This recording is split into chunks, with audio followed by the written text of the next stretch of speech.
everyone, welcome back. So now you know what the real mouse jiggling is. So back in the day when we weren't so chronically online and a lot of things were a lot more analog than now, one person that the author of this story knows managed to get a day of playing golf by creating a papier-mâché version of himself, putting the Wall Street Financial Journal in front of him, a landline on its ear, so that every time a person looked into his cubicle, they would think, oh, he's on the phone, he's talking about some financial things, when in reality, he was actually on the golf course, having a good time. So I can't imagine that working these days. For us as teachers? Like just a paper version, be like, students are just there waiting. They're like, teacher, why aren't you saying anything? And so now that everything is more online and post-pandemic, there's a culture these days of working from home.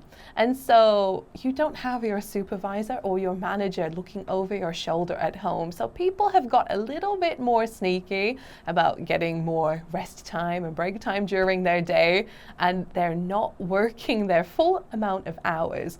But when you work from home, there's a system that checks activity on your computer. Like, they can tell if you're away. They can't tell what you're doing, but they know that you are away from your keyboard.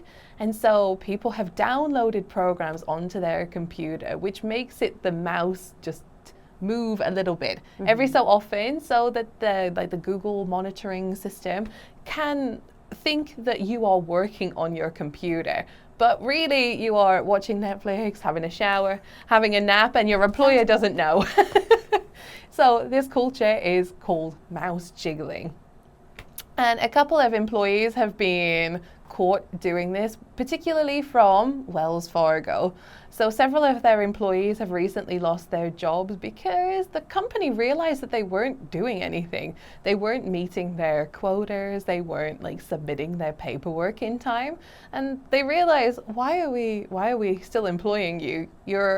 We gave you the opportunity to work from home, but you're not doing your job. And then Wells Fargo once again let go of more employees because they were found to have been signing random people up for bank accounts and credit cards, maybe acquaintances that they know, or just random people whose information they found on the internet. Oh, wow.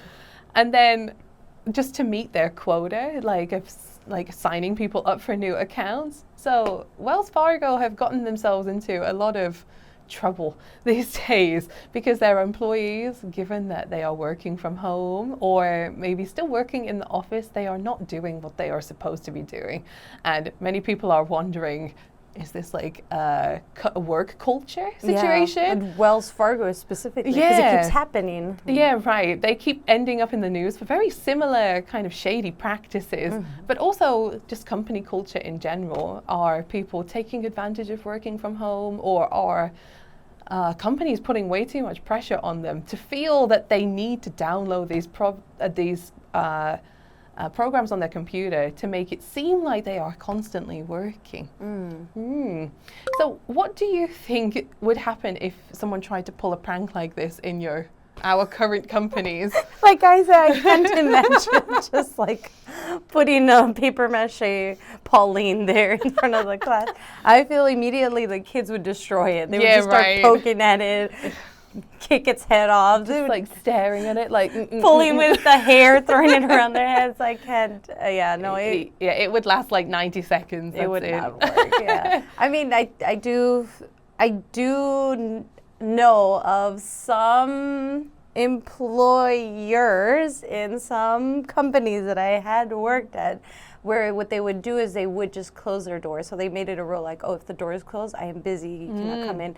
But we saw them not in their office. So they were just trying to say, you cannot come into the office because I'm busy in that office, but they were not actually in that office they being were busy. Having fun somewhere They else. were doing something else. I don't know what they were doing, but they were not in their office. So, yeah. So do you agree that there is a cat and mouse game between employees and their supervisors? Are they constantly checking up on each other? I think that the employers, or the supervisors have some how they said, like in Wells Fargo, they have some quotas they have to reach. And any workplace, they have these guidelines or these standards that they have to meet, but sometimes they don't put themselves in the employee's position and try to think like, what are the steps to achieve that? And sometimes it's just not feasible, but the supervisors don't know that, so they think like, you're not reaching these numbers. They don't care the why. They're just like, what's wrong? What's a problem? Like, where's your fault? Yeah, right. What do you think? I think so. I guess we live in a capitalist society, so people are always chasing profit, and it is your supervisor's supervisor's job to make sure that you are also making your profit for the company. I do think, as you mentioned before, I think sometimes people take it too far, like micromanaging everything that you do, which ends up being less productive. Yeah, counterproductive. It's not. Yeah, it's not great. But I think that just general overseeing, general supervision is okay. But micromanaging, I always hate things like that. So we hope that you enjoyed today's article. If you are working from home, we hope that your mouse jiggling app is working okay.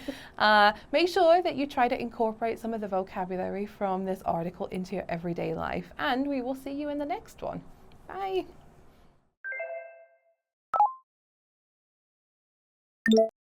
Papier-mâché. Papier-mâché. Era. Era. Make it.